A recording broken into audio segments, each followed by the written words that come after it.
اس طرح کے کسی جرم کا ارتکاب کریں گے تو یہاں بھی اللہ ہی سزا دے رہا ہے اور وہاں بھی یہی سزا جائے گی۔ البتہ وہ اس سزا کو اگر یہاں جھیل لیتے ہیں اور اللہ تعالیٰ پہ بھروسہ رکھتے ہیں اور معافی مانگتے ہیں اور توبہ کرتے ہیں اور استغفار کرتے ہیں تو یہی سزا وہاں کے لیے کفارہ بن جائے گی۔ یہ ہے اس کا اصول۔ باقی رہی یہ بات کہ دنیا میں جو جرائم ہوتے ہیں یا جو انتہائی سزائیں بیان کی گئی ہیں اللہ تعالیٰ کی طرف سے، ان کے نیچے اگر کوئی سزا دینی ہے اس کا فیصلہ لوگوں ہی کو کرنا ہے، وہ کریں۔ ہزاروں کی تعداد میں جرائم ہیں جن کے لیے کہیں جرمانے کا فیصلہ کرنا پڑتا ہے، کہیں کوڑا مارنے کا فیصلہ کرنا پڑتا ہے، کہیں کوئی اور سزا لوگوں کے لیے متعین کرنی پڑتی ہے، وہ کریں۔ اور دنیا میں جو سزائیں دی جاتی ہیں وہ بھی کسی عقلی اصول پر نہیں ہیں، وہ بھی در حقیقت صحیح و خطا کے اصول پر ہیں، ٹرائل اور ایرر کے اصول پر۔ یعنی جرم ہوتا ہے تو کتنی سزا دی جائے اور کیا سزا دی جائے کہ جس سے جرم کی حوصلہ شکنی ہو سکے۔ انسان اس کے تجربات کرتا رہتا ہے، ان میں تبدیلیاں بھی کرتا رہتا ہے۔ جس دائرے میں اس کو یہ اختیار دیا گیا ہے وہاں لوگ امرہم شورا بینہم کے طریقے پر طے کرتے رہیں۔ وہ اب برطانیہ میں طے کریں، امریکہ میں طے کریں، اسلام کو کوئی اعتراض نہیں ہے اس کے اوپر۔ البتہ اگر انہوں نے مسلمان ہو کر اللہ کے ساتھ عہد اطاعت باندھ لیا ہے اور پھر وہ ان جرائم کا ارتکاب کرتے ہیں جن کی سزا خود اللہ نے بیان کی ہے، تو مسلمانوں کی اگر حکومت ہوگی اور وہ یہ دیکھے گی کہ ان کا جرم اس درجے میں ہے کہ جس کے بعد لفظ و درگزر کی گنجائش نہیں ہو سکتی اور ان کے حالات ایسے ہیں کہ جس میں کسی رعایت کی گنجائش نہیں ہو سکتی، تو پھر ان کو وہی سزا ملے گی جو اللہ نے ان کے لیے مقرر کر دی۔ ٹھیک ہے، اصولی نقطہ آپ نے واضح کیا۔ یہ بتائیے گا اطلاقی طور پہ آج ہی کی مثال لے لیتے ہیں۔ ہندوستان میں اس وقت کی بحث ہو رہی ہے کہ بھائی ایک زمانے تک ہندوؤں کے مختلف آرتھوڈاکس فرقے تھے، ان کی اپنی پورا کا پورا اس طرح لاس تھے، سروستی کوڈ تھا، اس میں بعض ایسے سزائیں دی جاتی تھیں جس کو آج کا انسان سوچ بھی نہیں سکتا، صدی کیا جاتا تھا۔ ایک یونیفارم سول کوڈ بنا، ماڈرن اسٹیٹ اسٹرکچر کے اندر آپ کی عدالتیں ہوتی ہیں، ان میں آپ نے ان کو ٹریننگ دینی ہوتی ہے، ایک قانون کا متفقہ دستاویز ہوتا ہے، سب لوگ اس میں پیش ہوتے ہیں، ان کو سزائیں دی جاتی ہیں۔ سوال یہ ہے کہ آج کے دور میں مثال کے طور پہ جو جدید پڑھی لکھی ریاست ہے، اس میں آپ کیسے اس کو ایڈجسٹ کریں گے کہ مسلمان آئے گا تو کہے گا جی میرے ساتھ میرے قانون کے مطابق فیصلہ کریں، کوئی پارسی آئے گا کہے گا میرے ساتھ میرے قانون کے مطابق فیصلہ کریں، تو پھر اسٹیٹ تو آگے نہیں بڑھ سکتی۔ ریاست میں جو قانون سازی کی جاتی ہے اس کے دو واضح حصے ہیں۔ ایک کا تعلق ان چیزوں سے ہے جس میں جان مال آبرو کے خلاف کوئی زیادتی ہو رہی ہے، کسی کی حق تلفی ہو رہی ہے، اس کا ازالہ کرنا ہے یا اس کے لیے سد ذریعہ کے اصول پر قانون سازی کرنی ہے۔ وہ جو ریاست ہوگی وہ اپنے ہاں اکثریت کی بنیاد پر کرے گی، اس وقت بھی کر رہی ہے۔ یعنی کسی ریاست کو بھی آپ پابند نہیں کر سکتے۔ امریکہ ہے، برطانیہ ہے، یورپ کی ریاستیں ہیں، خود بر صغیر کی ریاستیں ہیں، ان میں بھارت بھی ہے، وہ اپنے طریقے کے اوپر قانون سازی کرتے ہیں، اس دائرے میں قانون سازی کرتے ہیں جس دائرے کو ریاست سے متعلق کیا گیا ہے۔ اس میں ظاہر ہے کہ اگر کسی جگہ مسلمانوں کی اکثریت ہوگی تو ان کو حق ہے کہ وہ اپنے تصورات کے مطابق قانون سازی کریں۔ وہاں اگر ہندوؤں کی اکثریت ہے یا وہاں پر مذہب سے غیر متعلق لوگوں کی اکثریت ہے یا مسیحی نقطہ نظر کے ماننے والوں کی اکثریت ہے، وہ بتائیں کیا فیصلہ انہوں نے کرنا ہے۔ وہ زیر بحث آئے گا، اس پر پارلیمنٹ میں بحث ہوگی، اس پر لوگ اپنا اپنا نقطہ نظر بیان کریں گے، جو فیصلہ ہوگا ہو جائے گا۔ میں نے بارہا یہ بات واضح کی ہے کہ یہ ریاست کا دائرہ طے ہے۔ ریاست بنائی اسی لیے گئی ہے، اس لیے جس کو آپ فوجداری قانون کہتے ہیں، یعنی جہاں پر آپ نے حق تلفی کا ازالہ کرانا ہے یا جہاں آپ نے کسی کی جان مال آبرو کے خلاف زیادتی کو روکنے کے لیے قانون سازی کرنی ہے، وہ اب جو قانون بنانا چاہتے ہیں بنائیں۔ ہم مسلمانوں کی اکثریت ہوگی تو ہم وہاں بھی دیکھیں گے کہ ہمارے پروردگار نے کیا ہمارے لیے کوئی خصوصی ہدایت دی ہے، ہم اس کی پیروی کرنے کا حق رکھتے ہیں، اس لیے کہ اکثریتی کی بنیاد پر قانون بنائے جاتے ہیں۔ اور وہ جس طرح ہندوستان میں، جس طرح یورپ میں، جس طرح امریکہ میں، برطانیہ میں یکساں بنیں گے، وہ ہم بھی یکساں بنا دیں گے اگر بنانا چاہیں گے تو۔ اس کے بعد دوسری چیز وہ اس کا تعلق شخصی معاملات سے ہے۔ شخصی معاملات کا مطلب یہ ہے کہ مجھے نکاح کرنا ہے، مجھے طلاق دینی ہے، میری میراث تقسیم ہونی ہے۔ ان معاملات میں بھی اگر وہ کوئی قانون سازی کرنا چاہتے ہیں تو کریں، لیکن اس قانون سازی کا وہ مجھے پابند کر دیں، اس کی کوئی دلیل نہیں۔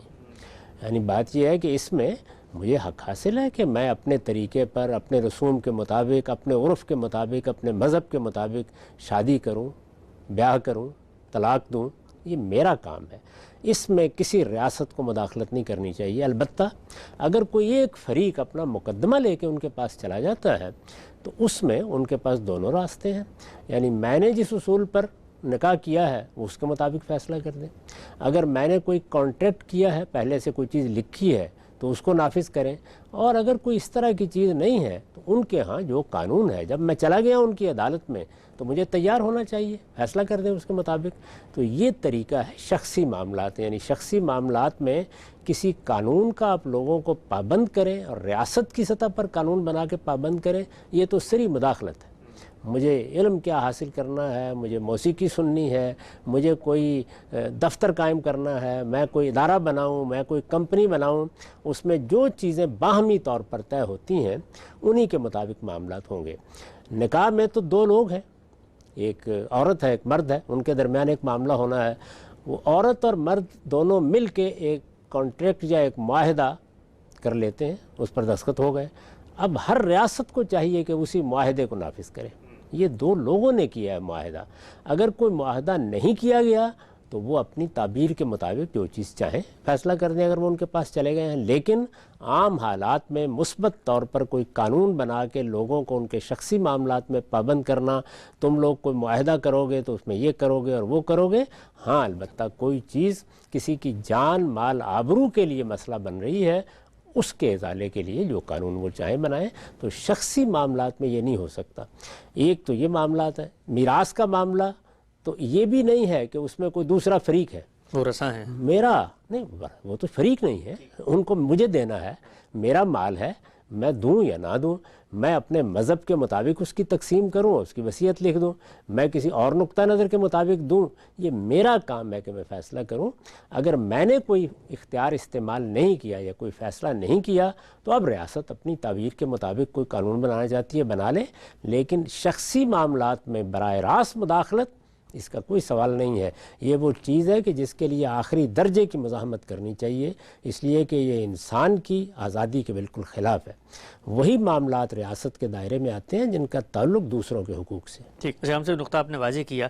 ایک بات جو ہمارے عام طور پہ یہ جو جدید پڑھا لکھا دانشور طبقہ ہے، مذہب اسلام کے بارے میں حساسیت کا شکار ہوتا ہے کہ جی مسلمان ہیں یہ مثال کے طور پہ کوئی قانون بنائیں گے اکثریت کی بنیاد پر بھی، تو یہ کیسے ہو سکتا ہے دنیا میں؟ تو ہم تو یہاں امریکہ میں بیٹھے ہوئے ہم دیکھتے ہیں ٹیکسس کے اندر، یہاں اسٹیٹ حالانکہ کوئی مذہبی ریاست نہیں ہے لیکن پھر بھی جب انہوں نے کوئی قانون بنایا تو ان کا جو تصور دنیا ہے، تصور انسانیت ہے، ان کا جو لوگوں کے ساتھ تعلق کا شعور ہے، اس کی رعایت سے انہیں ابارشن لا بھی بنایا اور اس کے لحاظ سے یہاں پر پابندی بھی ہے۔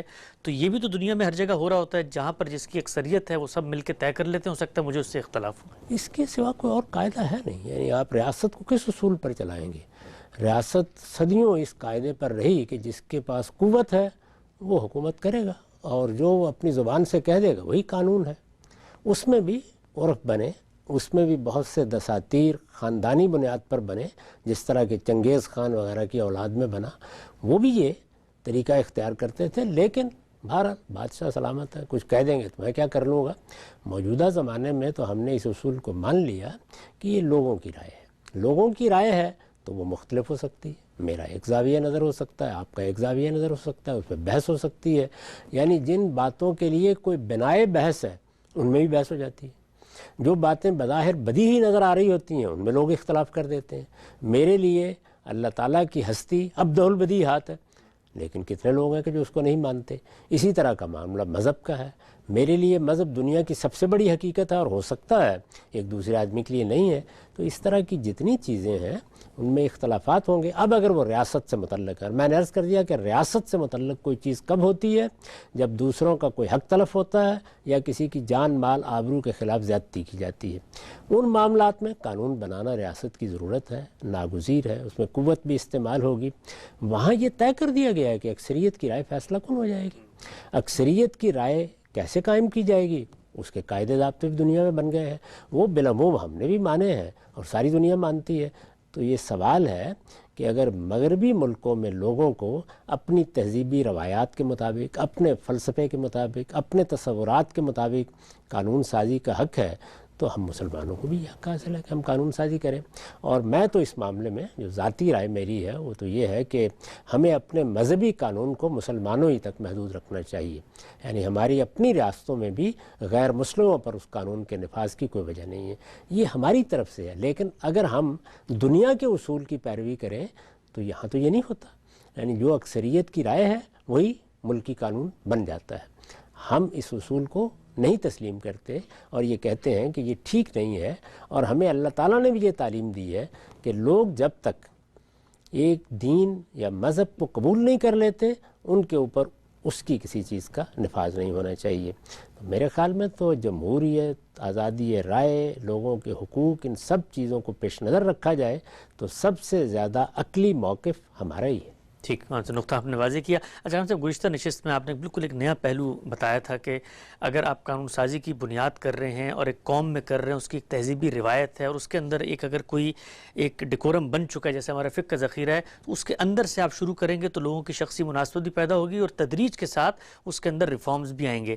یہ پہلو بتائیے گا، جو ہمارا اسلامی فقہ کا قانون تھا جو پہلے اس معاملے کو دیکھتا تھا، میرے علم کی حد تک وہاں پر جو غیر مسلم تھے ان پر وہ اطلاق نہیں کرتے تھے. اگر ان کے یہاں شراب جائز ہے، ان کے یہاں سور کھانا جائز ہے، یہاں تک کہ بعض کمیونٹیوں میں محرمات سے نکاح بھی ہوتا تھا تو کہا جاتا تھا کہ اسلام کا لاء مسلمانوں کے لیے ہے، ان کو ان کے قانون کے مطابق عمل کرنے کی اجازت ہے. ایسا ہی رہا. یعنی کسی جگہ خلاف ورزی اگر ہوئی ہے تو وہ آپ یہ کہہ سکتے ہیں کہ بہت شواذ میں سے زیادہ تر یہی طریقہ رہا کہ لوگوں کے معاملات میں مداخلت نہیں کی گئی. اس میں خود قرآن مجید نے ہدایت کر دی. سورہ مائدہ میں آپ دیکھیے، اس میں یہ بتا دیا گیا ہے کہ یہاں یہود موجود ہیں، مدینہ میں موجود تھے، وہ اپنے مقدمات اپنے لوگوں کے پاس لے جانا چاہیں تو ضرور لائیں، لیکن وہ ہماری عدالت میں اپنی آزادانہ رائے سے کوئی مقدمہ لائیں گے تو پھر ہم اپنے قانون کے مطابق فیصلہ کر دیں گے. تو اس لیے اس میں جو طریقے بھی آپ اختیار کرنا چاہیں وہ لوگوں کی رائے کو پیش نظر رکھ کے اختیار کر سکتے ہیں. یہ بات البتہ بالکل واضح ہے کہ مسلمان اگر کسی جگہ پہ اکثریت میں ہوں گے تو اللہ تعالیٰ نے جو ہدایت مسلمانوں کے بارے میں ریاست کو دی ہے اور وہ میں نے گن کر بتا دیا ہے کہ 5 ہی چیزیں ہیں، ان کا نفاذ ہوگا. اور ان 5 چیزوں کے بارے میں جو قاعدے ضابطے بنا دیے گئے ہیں ہم انہی سے ابتدا کریں گے. ان میں بھی ظاہر ہے کہ جہاں انسانی فکر شامل ہو جاتا ہے وہاں اصلاح کی گنجائش ہوتی ہے، اس پر بحث کی گنجائش بھی ہوتی ہے. اس میں قانون سازی میں بعض تبدیلیاں اور تغیرات بھی کیے جا سکتے ہیں. وہ میں نے ایک اصولی بات کہی تھی کہ آپ کسی جگہ بھی کوئی نظام بنانا چاہتے ہیں تو یہ دیکھیں کہ وہاں لوگوں کی ماضی کی روایت کیا ہے. ماضی کی روایات ان کے شعور کا حصہ بن چکی ہوتی ہیں، ان سے ان کی مناسبت ہوتی ہے، وہ اس سے مانوس ہوتے ہیں. ان میں ایک انقطاع پیدا کر کے اجنبی سرزمین سے آنے والے لوگوں کی تہذیب، معاشرت یا قانونی روایت کو اگر آپ ان پر لاگو کر دیں گے تو سوسائٹی سے، سماج سے اس کا تعلق نہیں پیدا ہوگا. تو ہمارے ہاں قانون کی ایک بڑی غیر معمولی روایت بنی. اس کے مطابق 1200 سال تک مسلمانوں کا نظام مختلف جگہوں پہ چلتا رہا. کہیں وہ حنفی فقہ کے مطابق تھا اور زیادہ تر اسی کے مطابق تھا، کہیں شافعی بھی تھے، مالکی بھی تھے. اگر اس طرح کی کوئی روایت موجود ہے تو اس روایت کو لے کے چلیں. وہ انسانوں کا کیا ہوا کام ہے، اس میں جہاں کہیں کسی تبدیلی کی ضرورت ہوگی ہو جائے گی. ہم نے وہ نہیں کیا، بلکہ یہاں انگریزوں نے آ کر جو قانونی روایت قائم کی اس کو ہم لے کے آگے چلے. یہ میرے نزدیک انسانی فطرت سے مناسبت رکھنے والی چیز نہیں. اسی وجہ سے یہاں بڑی پیچیدگیاں پیدا ہوئی ہیں. جہاں جہاں اس دوسرے طریقے کو اختیار کیا گیا، یعنی مسلمانوں کی اپنی روایت کے انقطاع کو اس طرح پیدا نہیں ہونے دیا گیا جیسے کہ ہم نے یہاں پیدا کر ڈالا ہے، وہاں بہتری رہی ہے. اور لوگوں کی قانون سے، عدالتوں کی زبان سے، فیصلوں کے طریقوں سے، اسی طرح سے جو کچھ بھی کچہری کورٹ میں ہوتا ہے اس سے بڑی مناسبت ہوتی ہے. ترکی میں ہم نے اسی طرح سے دیکھا، مصر میں اسی طرح کی روایت موجود ہے، اور کسی حد تک ہم نے ملیشیا میں دیکھا کہ یہی روایت ہے. تو میرا احساس یہ ہے کہ یہ زیادہ بہتر ہوتا. لیکن اب ہم نے ایک طریقہ اختیار کر لیا ہے، اور جب کر لیا ہے تو اس میں بھی اب کیا کرنا پڑے گا؟ یہی کرنا پڑے گا کہ جو کچھ ہے اس کا جائزہ لیتے رہیں اور دیکھتے رہیں کہ وہاں کیا کیا چیزیں ہیں جن کی خود ہماری روایات کے مطابق، ہماری تہذیب کے مطابق، ہماری ثقافت کے مطابق نئی تعبیر ہونی چاہیے یا اس میں کوئی تبدیلیاں ہونی چاہیے. میرا ذاتی احساس میں نے بیان کر دیا کہ وہ طریقہ اختیار کیا جاتا ہے، جیسے کہ میں نے مثال بھی دی کہ افغانستان کے دستور میں، اور وہ دستور اسی زمانے میں بنا، وہ خود دنیا کی بڑی طاقتوں کے زیر سایہ بنا، اس کا لحاظ رکھا گیا ہے. یعنی وہاں فقہ حنفی کو بنیاد بنا کر آگے بڑھنے کے لیے راستہ اختیار کر لیا گیا ہے. یہی فطری راستے ہوتے ہیں. جہاں کہیں بھی آپ ہوں، امریکہ میں آپ آ گئے ہیں، میں تھوڑی دیر کے لیے تصور کرتا ہوں یا مسلمانوں کی اکثریت ہو گئی ہے، تو یہاں بھی یہی کرنا پڑے گا کہ جو روایات قائم ہیں ان کو ساتھ لے کے آپ آگے چلیں اور پھر دیکھیں کہ اس میں مذہب کی روشنی میں یا اخلاقی اصولوں کی روشنی میں کوئی تبدیلی کی ضرورت ہے، وہ زیر بحث آئے گی، اس میں پارلیمنٹ ہے، کانگریس ہے، کوئی ادارہ ہے، سینٹ ہے، بحث کرے گی، بحث کر کے جو اکثریت کی رائے ہوگی قبول کر لی جائے گی۔ ہمارے ہاں بھی جہاں مسلمانوں کی اکثریت ہے، یہ تو نہیں ہوگا کہ کہیں لکھی ہوئی بات ہی نافذ کر دینی ہے، وہ قانون کے دائرے میں آنے سے پہلے بحث مباحثے سے گزرے گی، اس پر پارلیمنٹ میں گفتگو ہوگی، لوگ اپنی اپنی رائے دیں گے اور اکثریت جس تعبیر کو قبول کرے گی وہی نافذ کی جائے گی۔ ٹھیک، اچھا غام صاحب، یہ جو دو پہلو ہیں ریاست کے، بعض معاملات ایسے ہیں جو ریاست سے متعلق ہیں، مثلا اس کی سب سے جو جامع مثال ہے وہ یہ کہ ریاست محصولات لیتی ہے، ٹیکس وصول کرتی ہے، وہاں پہ وہ قانون سازی بھی کرے گی۔ بعض شخصی معاملات ہیں، میرے دینی تصورات ہیں۔ ہم نے تو یہ بھی دیکھا جو ماڈرن اسٹیٹ اسٹرکچر ہیں جیسے خود امریکہ میں، کہ اگر اس میں بھی کلیش آ جائے کہ ایک چیز اسٹیٹ کا حق تھا کہ وہ ٹیکس لے، اسٹیٹ کا حق تھا کہ وہ بچوں کے لیے کوئی عمر مقرر کرے کہ وہ اسکول میں جائیں، لیکن کوئی کمیونٹی آگے بڑھ کے کہتی ہے کہ ہمارے مذہبی تصورات اس کے خلاف ہے، مثلا آمش کمیونٹی کی بڑی ایک نمایاں مثال ہے یہاں پہ، تو اسٹیٹ نے یہ نہیں کیا کہ ان کو ریجیکٹ کر دیا، ان کے مذہبی تصورات کو بالکل روند کے رکھ دیا، بلکہ ایڈجسٹمنٹ کے راستے نکالے اور ان کے ساتھ تخفیف کے معاملات کیے اور ان کو استثناء کی بنیاد پہ بہت ساری چیزوں میں امیونٹی بھی دی یہاں پر۔ ایسا ہی ہوتا ہے، یہ ہونا چاہیے، یعنی کوئی علاقہ کہاں ہے، اس کا اپنا پس منظر کیا ہے، اس میں کیا تہذیبی روایات رہی ہیں، وہاں رہنے والے لوگوں کا کوئی مذہب ہے، کوئی عرف ہے، اس کا لحاظ کرنا اور اس کے مطابق ریاست کو لے کے چلنا، یہی ہونا چاہیے۔ ریاست کو خدا کب سے بنا دیا گیا ہے؟ یعنی یہ کہ وہ میرے سارے معاملات میں دخل دے گی، پھر اس کے بعد میں پوچھنے کی جسارت کر سکتا ہوں کہ طالبان کا کیا قصور ہے، یا جو مذہبی لوگ بعض چیزوں کو نافذ کرنا چاہتے ہیں ان کا کیا قصور ہے۔ ان پر بھی تنقید یہی کی جاتی ہے کہ ریاست لوگوں کی ضرورت سے پیدا ہوئی ہے، ریاست کائنات کا پروردگار نہیں ہے۔ ریاست کا کام صرف یہ ہے کہ وہ ان معاملات کو دیکھے جن میں کسی کی حق تلفی ہو رہی ہے یا کسی کی جان مال آبرو کے خلاف زیادتی ہو رہی ہے، اس میں ریاست کو قانون بنانے کا بھی حق ہے، قوت استعمال کرنے کا بھی حق ہے۔ باقی لوگوں کے لیے آزادی اور حریت کی فضا ہونی چاہیے، اور آزادی اور حریت جس طرح سے شخص کے لیے ضروری ہے، اسی طرح سے جو مختلف قبیلے ہیں یا مختلف برادریاں ہیں یا اسی طریقے سے مختلف مذہبی یا سماجی ادارے ہیں، ان کے لیے بھی قائم ہونی چاہیے، اور جس حد تک ممکن ہو سکتا ہے لوگوں کو اس کا موقع دینا چاہیے کہ وہ اپنی تہذیب، ثقافت، روایات کے مطابق جو کرنا کریں۔ یہاں دیکھیے کہ امریکہ میں بہت سے شخصی معاملات میں قوانین بنا دیے گئے ہیں، لیکن ان میں اس بات کا لحاظ رکھا گیا ہے کہ اگر میاں بیوی آپس میں کوئی معاہدہ کر لیتے ہیں تو پھر وہی معاہدہ نافذ ہوگا۔ اسی طرح یہاں پہ جائیداد کی تقسیم کے بارے میں بھی، جس کو ہم میراث کہتے ہیں، قوانین موجود ہیں، لیکن یہ حق دیا گیا ہے کہ آپ اگر وصیت کر دیتے ہیں تو پھر ہماری وصیت کے مطابق معاملہ ہوگا۔ تو یہی طریقے دنیا بھر میں اختیار کیے جا سکتے ہیں، یعنی فرد کی آزادی مقدم ہے ہر حال میں، ریاست کی مداخلت انتہائی محدود ہونی چاہیے اور اسی دائرے میں ہونی چاہیے جہاں وہ ناگزیر ہے۔ نقطہ واضح ہوگا، ہم سب آگے بڑھاتے ہیں سلسلہ گفتگو کو۔ یہ بیان فرمائیے گا، اسلام ظاہری بات ہے مسلمانوں کو ہدایت دیتا ہے کہ جب تمہیں حکومت ملتی ہے اور تم فیصلے کی جگہ پر آتے ہو تو مسلمانوں کے ساتھ تم نے اللہ کی دی ہوئی شریعت کے مطابق ہی فیصلہ کرنا، من لم یحکم بما انزل اللہ فاولئک هم الفاسقون فاولئک هم الکافرون۔ یہ جو اللہ کا قانون ہم نے جس پر خود بھی عمل کرنا ہے، اور اگر ہم ریاست کی جگہ پر ہیں تو ہم نے قانون سازی بھی کرنی ہے، اس میں کیا کوئی فلیکسیبلٹی ہے؟ اس کو کیا کوئی وقتی، جس کو آپ کہتے ہیں مصلحتوں کی بنیاد پہ معطل کیا جا سکتا ہے؟ چونکہ ہم یہ دیکھتے ہیں، مثال لے لیتے ہیں کیپٹل پنشمنٹ، عالمی سطح پر اب قانون سازی ہو رہی ہے کہ اس کا خاتمہ ہونا چاہیے، جو ممالک دے رہے ہیں ان کے ساتھ ان کو منڈیوں تک جو ہے وہ رسائی نہیں دی جائے گی، ان کو سہولیات نہیں دی جائیں گی۔ اب اس موقع پر مسلمان کیا کرے گا؟ سب سے پہلے ملک ہوگا، سب سے پہلے پاکستان ہوگا، سب سے پہلے سعودی عرب ہوگا، یا سب سے پہلے اسلام ہوگا؟ یہ بات اس طرح نہیں ہے، یہ اس طرح ہے کہ میرے لیے میری ترجیحات ہیں، میں ایک شخص کی حیثیت سے یا قومی حیثیت سے اپنی ترجیحات بیان کروں گا۔ اگر وہ ترجیحات دنیا کے تصورات سے متصادم ہیں تو بحث ہوگی، گفتگو ہوگی، مکالمہ ہوگا، وہی ہونا چاہیے، عالمی سطح پر بھی ہونا چاہیے۔ اس میں بھی دنیا کو یہ کام نہیں کرنا چاہیے کہ وہ اپنے تصورات لے کے آ جائیں اور مداخلت کرنا شروع کر دیں، یا تجارت میرے ساتھ کرنی ہے تو اس کو ان پابندیوں کا موضوع بنا لیں۔ تہذیبوں کا، ثقافتوں کا، لوگوں کے عرف کا فرق عالمی سطح پر بھی ملحوظ رہنا چاہیے۔ اس کو اگر پامال کرنے کی کوشش کی جائے گی تو آپ دنیا میں فساد کی بنیاد رکھیں گے۔ تو اس لیے پہلے تو یہ اصولی چیز مان لینی چاہیے۔ اب نہیں مانتے لوگ. یعنی ہونا تو یہ چاہیے کہ جس طرح میں ریاست کو کہہ رہا ہوں کہ شخصی معاملات میں اسے مداخلت نہیں کرنی چاہیے, وہاں بات کہیں, استدلال کریں, اپنی بات بیان کریں. عالمی سطح پر بھی ان چیزوں کو قانون کا ضابطے کا موضوع نہیں بننا چاہیے, بلکہ اگر کوئی نقطہ نظر ہے, کوئی تہذیبی روایت نئی آپ قائم کر رہے ہیں تو آپ بتائیے, اور اس کے بارے میں جو کچھ آپ نے کہنا ہے وہ استدلال کے ساتھ کہیے. ہماری سمجھ میں بات آ جائے گی, آپ کی بات مان لیں گے. نہیں سمجھ میں آئے گی تو ہم آزاد لوگ ہیں, ہم نہیں مانیں گے. عمومی طور پر یہی رویہ رہنا چاہیے. لوگ اس سے برخلاف وہ طریقہ اختیار کر لیتے ہیں جو اس وقت, میں اس کو بالکل ناجائز سمجھتا ہوں کہ ہمارے تصورات کو آپ درست کرنے کے لیے ہماری تجارت پر پابندیاں لگا دیں, ہمارے ساتھ معاملہ کرنے پر پابندیاں لگا دیں.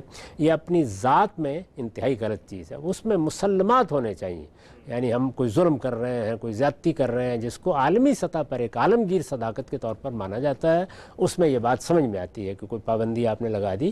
لیکن یہ کہ جہاں میرے آپ کے تصورات میں فرق ہے, نقطہ ہے نظر میں فرق ہے, وہاں پر ہمیں اپنی رائے کے مطابق اور اپنے نقطہ نظر اور اپنی تعبیر کے مطابق جینے کا حق ملنا چاہیے. عالمی سطح پر یہی ہونا چاہیے. آپ فرما رہے ہیں نہیں ہوا تو ہمارے ہاں اصول موجود ہیں. ہم دیکھیں گے ہمارے لیے کوئی استرار کی صورت پیدا ہو گئی ہے تو استرار کے اصول سے فائدہ اٹھائیں گے. ہمارے لیے کوئی رخصت کی گنجائش ہے تو رخصت سے فائدہ اٹھائیں گے. اور اگر کسی معاملے میں ہمارا دین ہمیں یہ بتاتا ہے کہ یہاں نہ استرار ہے نہ رخصت کا کوئی سوال ہے تو وہاں اپنی جان دینے کے لیے بھی تیار ہو جائیں گے. لیکن ہمارے دین میں یہ بتا دیا گیا ہے کہ اگر اکراہ کی صورت پیدا ہو گئی یا استرار کی صورت پیدا ہوگا, اور استرار جس طرح شخص کے لیے ہوتا ہے اس طرح اقوام کے لیے بھی ہوتا ہے, اس میں ہم اللہ کے کسی حکم پر عمل نہیں کر سکے تو اللہ تعالیٰ نے قرآن مجید میں بتا دیا ہے کہ اس میں تمہارے اوپر کوئی مواخذہ نہیں ہے. اس کا فیصلہ اسی طرح کیا جاتا ہے جس کے اصول حرمت حلت کے بارے میں قرآن مجید نے بیان کر دیے ہیں. حرمتوں کے بارے میں یہ بتا دیا گیا ہے کہ استرار کی صورت ہونی چاہیے. استرار شخصی بھی ہوتے ہیں, قومی بھی ہوتے ہیں. اور اسی طریقے سے عبادات کے معاملے میں رخصت کے قاعدے بیان کر دیے گئے ہیں, وہ شخصی بھی ہوتے ہیں, قومی بھی ہوتے ہیں. شخصی کی مثالیں تو روز سامنے آتی ہیں. قومی سطح پر ہم نے دیکھا کہ جب یہاں کووڈ ہوا تو یہ ضرورتیں پیش آ گئیں اور ان پہ ہم عمل کرتے ہیں. ان کے مطابق ہم نے حرم میں انتظامات کیے, ان کے مطابق مسجدوں کا اہتمام کیا. یہ ساری چیزیں ہوتی رہتی ہیں. تو اصول وہی ہے کہ ہمارے دین میں جو کچھ کہا گیا ہے ہم اس پر کھڑے ہیں, اس کو ہم درست سمجھتے ہیں. اس میں ہماری تعبیر ہی ہمارے لیے واجب الاطاعت ہے, وہ اللہ کا حکم ہے, ہم اس پہ عمل کریں گے. البتہ ہمارے لیے ناگزیر صورت پیدا کر دی جاتی ہے تو یا استرار کا اصول ہوگا جس پر ہم استثناء کا فائدہ اٹھائیں گے, یا رخصت کا اصول ہوگا, اور وہ ہمارے دین میں دیا گیا ہے. ٹھیک, ہم سب دین میں یہ گنجائش موجود ہے کہ جو حکم دیا گیا استرار کی صورت میں وہ اٹھ جاتا ہے. مسلمان اپنے حالات کی رعایت سے فیصلہ کریں گے. اچھا, پھر نتیجے کے اعتبار سے ہم سب کیا یہ کہا جا سکتا ہے کہ مسلمان کے لیے سب سے پہلے اسلام ہے, اسلام میں جا کے دیکھے گا گنجائش موجود ہے تو عمل کر لے گا, مطابقت جو احوال کی اس وقت ہے اس کو پیدا کر لے گا. لیکن مسلمان کا نعرہ یہی ہونا چاہیے کہ سب سے پہلے اسلام, نہ کہ سب سے پہلے پاکستانی ہے کوئی. میں خیر اس طرح کے نعرے لگانے کو تو کوئی پسندیدہ چیز نہیں سمجھتا. یعنی میں ایک انسان ہوں اور انسان کی حیثیت سے مجھے شعور دیا گیا ہے, اور شعور کا سب سے پہلا تقاضا میرا نظریاتی وجود ہے.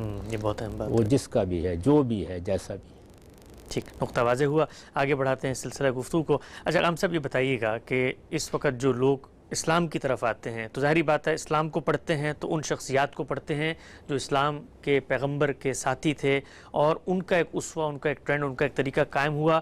عام آدمی کو جب بتایا جاتا ہے کہ جی اسلام کے قریب آؤ, اسلام کو اپناؤ, اس کے ذہن میں تصور یہ آتا ہے کہ اگر یہ اسلام اسٹیٹ پر آ گیا تو ان مسلمانوں کے نزدیک حکومت بنانے کا جو اس وقت ماڈرن دنیا میں رائج طریقہ ہے, ووٹنگ کا, اسی طرح بیلٹ کا, اسی طرح سے پورے کے پورے رجحانات بنے ہوئے ہیں جمہوریت کے, ان کو یہ نہیں مانتے. آپ سے بڑی تفصیلی ہم نے گفتگو کی ہے اسلام میں تصور جمہوریت کیا ہے. جو علماء اس پہ اعتراض کرتے ہیں وہ الگ سے زیر بحث ہے. میں چاہتا ہوں ایک خلاصے کے طور پہ ایک جدید پڑھے لکھے آدمی کو اگر آپ بتانا چاہیں کہ جی اسلام یہ جو کچھ اس وقت اسٹیٹ کے اندر اسٹرکچر موجود ہیں انتخابات کے, اس کو نگیٹ یا اس کی نفی نہیں کرتا. میں تو اپنی تعبیری کے بارے میں عرض کر سکتا ہوں. یعنی میں نے دین کو جس طرح سمجھا ہے اور اپنی پوری زندگی میں یہی کوشش کی ہے کہ اس کو اس کے اصل ماخذ سے سمجھا جائے. یعنی قرآن سے سمجھا جائے, سنت سے سمجھا جائے, رسالت میں آپ صلی اللہ علیہ وسلم کے ارشادات سے سمجھا جائے.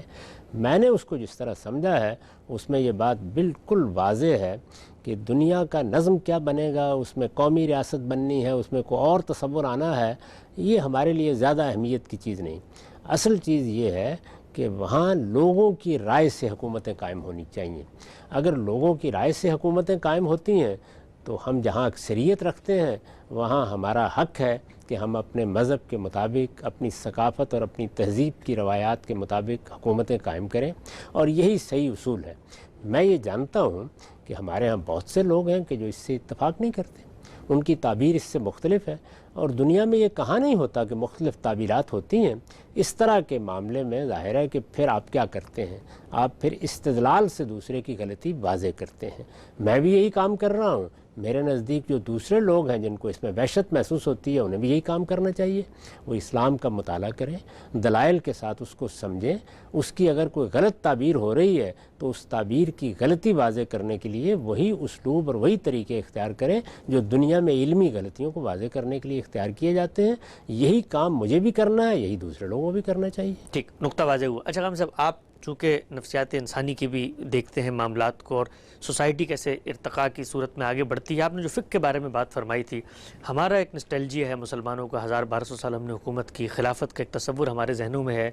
اب یہ جب جمہوریت کا بیج بویا گیا ہے پچھلے 150-200 سال میں، مغرب سے ظاہری بات ہے اٹھ کے ہماری طرف آیا، وہ جو آپ بات کرتے ہیں کہ انسان کی نفسیات کی مطابقت اس سے پیدا ہو، ہم لوگ پچھلے 1200 سال کی نفسیات میں بادشاہت، خلافت، ایک اسلام کا ریپرزنٹیٹیو ہے، ایک ایسی شخصیت جو زمین پر گویا ایک اللہ تعالیٰ کی طرف سے ایک سائبان کی صورت میں کھڑا ہوا ہے، ہمیں مذہب کی طرف متوجہ بھی کر رہا ہے، نفسیاتی تعلق ہے، اس کا بھی کوئی طریقہ تھا کہ تدریج کے ذریعے ہم وہاں سے یہاں پر شفٹ کرتے؟ یہ تو یکا یک ہماری ریاست جب ختم ہوئی ہے اور اس کے بعد یہ جمہوریت کا پودا ہمارے ہاں یہی وجہ ہے کہ ہمارے ہاں اس سے بڑا خلفشار پیدا ہوا ہے، لوگوں کی مناسبت اس نظام کے ساتھ نہیں ہو سکی، یہ اس طرح چلایا بھی نہیں جا سکا جس طرح یہ مثال کے طور پر یورپی ملکوں میں یا امریکہ وغیرہ میں چل رہا ہے۔ میں بار بار توجہ دلاتا رہا ہوں کہ جب آپ کسی قوم میں کوئی سیاسی نظام بناتے ہیں تو یہ دیکھیں کہ اس کی سماجی روایات کیا ہیں، یعنی سیاست اوپر سے نہیں لائی جا سکتی، وہ سماجی روایات ہی کا عکس ہوتی ہے۔ تو ہمارے ہاں لوگوں کا ایک خاص پس منظر تھا، یہ اچھا ہوتا کہ اس پس منظر کو سامنے رکھ کر پارلیمانی نظام بنانا تھا، تو اس میں بھی بعض تغیرات کیے جاتے۔ اس کو خود یورپ میں دیکھ لیجئے، یعنی ابھی بھی یورپ کے 12-13 ممالک میں بادشاہتیں موجود ہیں، سب سے بڑا برطانیہ میں موجود ہے، برطانیہ میں موجود ہے، جہاں سے جمہوریت ایک لحاظ سے کہا جاتا ہے کہ پیدا ہوئی ہے۔ اسی طرح کینیڈا میں دیکھیے، اسی طرح آسٹریلیا میں دیکھیے، وہ اب بھی ملکہ برطانیہ یا برطانیہ کے بادشاہ کو آئینی حیثیت دیے ہوئے ہیں۔ تو اس لیے ہمارے ہاں اس کا بڑا سادہ طریقہ تھا، اور وہ اگر اختیار کر لیا جاتا تو ہمارے تمام پہلو اس کے ساتھ مناسبت اختیار کر لیتے۔ وہ یہ کہ سعودی عرب میں حسن اتفاق سے بادشاہت موجود تھی، وہ اپنے ہاں ہم یہی کہیں گے کہ ایک آئینی حکومت کی صورت اختیار کریں، لیکن ان کی یہ حیثیت دنیا کے سارے ملکوں میں آئینی طور پر ملکہ برطانیہ یا بادشاہ برطانیہ کی طرح قبول کی جا سکتی تھی۔ اس کے تحت اگر پارلیمانی نظام ہر جگہ بن جاتے تو آپ دیکھتے کہ اس سے مسلمانوں کو وحدت کا احساس بھی ہوتا، اس سے ان کے خلافت کا تصور جس طرح بھی ان کے ذہنوں میں موجود ہے اس کی بھی تسکین ہو جاتی، اور جو خلفشار یہاں مذہبی لوگ بعض اوقات یہ القاعدہ بنا دی اور یہ فلاں بنا دی پیدا کرتے ہیں، اس کا بھی کلا کما ہوتا، اور کوئی خرابی جمہوری نظام اور جمہوری روایات میں بھی نہ ہوتی، ایسے ہی جس طریقے سے برطانیہ میں نہیں ہو رہی، جس طرح 12-13 ان ملکوں میں نہیں ہو رہی جو یورپ کے جدید ملک ہیں اور وہاں بھی بادشاہتیں موجود ہیں۔ تو یہ بہترین راستہ تھا جو ہم اختیار کر سکتے تھے، اور میں آپ سے عرض کروں کہ اس کی طرف ہندوستان کے ایک جلیل القدر عالم نے توجہ بھی دلائی، لیکن ہم اس طرح کی باتیں عام طور پر سننے کے لیے تیار نہیں ہوتے۔ ہمارے اندر وہ جدت موجود ہی نہیں ہے کہ جس میں اپنی قوم، اس کی روایات، وہ کہاں سے شروع ہوئی ہے، اس کی تہذیب کیا ہے، اس کے پیچھے کیا نفسیاتی حقائق کار فرما ہے، ان سب کا لحاظ کر کے کوئی نظام بنایا جائے۔ آپ یہ دیکھیے کہ ہم نے یہ جو صدر صاحب بنا رکھے ہوئے ہیں، اس کے بارے میں استاد امام نے ایک موقع پہ تبصرہ کیا تھا کہ یہ تو اصل میں پارلیمانی نظام کا گڈا ہے، اس سے زیادہ اس کی کوئی حیثیت نہیں ہے، اور اس پر آپ اخراجات بھی کرتے ہیں، اور جو چیز اس سے حاصل کرنا مقصود ہے، جو مثال کے طور پر برطانیہ میں حاصل ہو جاتی ہے، یعنی پوری قوم کے لیے ایک ماں یا ایک باپ کی طرح بادشاہت کا ادارہ کام کرتا ہے، وہ چیز بھی پیدا نہیں ہو سکی۔ تو ہمارے لیے تو بہت آسان تھا یہ کام کہ حرم ہماری ویسے ہی مرکزیت کی علامت ہے۔ علامہ اقبال نے اسرار و رموز میں حرم کو اسی حیثیت سے موضوع بنایا ہے، اور یہ بتایا ہے کہ ہماری مرکزی اساس کی حیثیت اس کو حاصل ہے۔ جزیرہ نما عرب کو خود اللہ تعالیٰ نے یہ حیثیت دی ہے، وہاں حسن اتفاق کے ساتھ اس طرح کی صورتحال موجود تھی۔ مسلمانوں کا ویسے بھی اس کے ساتھ ایک جذباتی تعلق ہے، اور خلافت کا ادارہ ہمارے ہاں کم و بیش 1200 سال قائم رہا ہے، نہایت خوبی کے ساتھ جدید چیزوں کو ملحوظ رکھتے ہوئے، ایک آزادانہ جمہوری نظام قائم کرتے ہوئے ہم اپنی روایت کے ساتھ وابستہ ہو سکتے تھے، لیکن اس پر ہم کبھی غور کرنے کے لیے تیار نہیں ہوتے۔ ایسا بڑی اہم بات آپ نے یہ بیان فرمائی ہے کہ کس طریقے سے اپنی تہذیب روایت کو آگے لے کر بڑھا جائے، اور پھر جو جدید دنیا کی ترقی اور حرکیات ہے اس کے ساتھ اس کی مناسبت پیدا کر کے بھی نظام کو بڑھایا جا سکتا ہے۔ سلسلہ کلام کو آگے بڑھاتے ہوئے چند مختصر سوالات آپ کی خدمت میں اور رکھتے ہیں۔ ہم سب یہ پڑھے لکھے لوگ جس وقت آتے ہیں، علماء کے پاس بیٹھتے ہیں، مذہب کا مطالعہ کرتے ہیں، کچھ لٹریچر دیکھتے ہیں، تو یہ کہتے ہیں کہ بھائی سائنس ایک پورا علم ہے، اس کے اندر تجربہ، مشاہدہ، امپیریکل ایویڈنسز، لیبز بنی ہوئی ہیں، اس میں پورا کا پورا نظام فکر ہے، اس کے ذریعے سے کوئی بات کی جاتی ہے، اور یہ حضرات کوئی قرآن مجید کی آیت، کوئی حدیث اٹھا کر اس پوری کی پوری تھیوری کو فلسفہ قرار دے دیتے ہیں، اس کو نیگیٹ کر دیتے ہیں، تو ریلیجن اور سائنس کی کوئی مطابقت پیدا نہیں ہو سکتی، اور اس بارے میں ایک اضطراب پایا جاتا ہے۔ بتائیے گا آپ اگر بالکل خلاصے کے طور پہ کہ اگر میرے سامنے کچھ سائنسی مشاہدات آ رہے ہیں اور میرے سامنے کوئی ریلیجس ٹیکسٹ ہے جو اس سے متعلق کوئی ورڈکٹ دے رہا ہے اور ان میں کوئی مناسبت پیدا نہیں ہو رہی، تو میں کیا کروں گا پھر؟ آپ اپنی رائے پر بھی غور کریں گے کہ آپ نے اگر کوئی چیز سمجھی ہے، آپ نے کوئی تجربہ کیا ہے، کوئی مشاہدہ کیا ہے، تجربے مشاہدے کی تعبیر کی ہے، اس میں کوئی غلطی تو نہیں ہو رہی، اس پہ بھی جائزہ لیں گے، اور یہ بھی دیکھیں گے کہ جو آیت بیان کی جا رہی ہے کیا فی الواقع اس کا مدعا ٹھیک سمجھا گیا ہے، یعنی بیان کرنے والے نے اس کو سیاق و سباق میں رکھا ہے، اس کو ٹھیک طریقے سے سمجھا ہے، یہ اس کا فہم ہے، فہم کا کیا درجہ ہے، کیا اس میں تنہا یہی صورت ہے جو آپ بیان کر رہے ہیں، یا اس میں کوئی دوسرا احتمال بھی ہے جس پر غور کرنا چاہیے۔ تو یہ باہمی طور پر غور و خوض کا معاملہ ہے۔ اصولی بات یہ ہے کہ قرآن مجید کا یہ موضوع ہی نہیں ہے۔ قرآن مجید نے کبھی سائنسی چیزوں کو موضوع نہیں بنایا، نہ سائنس کو وہ دنیا کو بتانے یا سمجھانے کے لیے آیا ہے۔ سائنس کا تعلق اس سے ہے کہ ہم اپنے تجربات اور مشاہدات کی بنیاد پر دنیا میں کار فرما قوانین کا مطالعہ کریں، اور پھر ان قوانین کو اس طریقے سے اپنے تصرف میں لائیں کہ وہ ہمارے لیے سہولتیں پیدا کریں، ہماری مشکلات کو حل کریں، ہمارے لیے آگے بڑھنے کے مواقع پیدا کریں، اور اس دنیا میں اللہ تعالیٰ نے جو علم اور عقل ہمیں دیا ہے اس سے کام لے کر ہم دنیا میں امن اور بہتری پیدا کریں۔ تو سائنس ایک بڑی خدمت انجام دیتی ہے، اور ہر چیز کے کچھ منفی پہلو بھی ہوتے ہیں، وہ سائنس کے بھی ہیں، ان کے بارے میں بھی تنبیہ کی ضرورت ہوتی ہے، توجہ دلانے کی ضرورت ہوتی ہے۔ مذہب ہماری آخرت کو موضوع بناتا ہے، اس کا سائنس سے کوئی تعلق نہیں ہے، اس میں علمی اور عقلی استدلال کے ساتھ پیغمبروں کی منادی ہے کہ یہ دنیا ایک دن ختم ہو جائے گی اور ہم اپنے پروردگار کی بارگاہ میں حاضر ہوں گے۔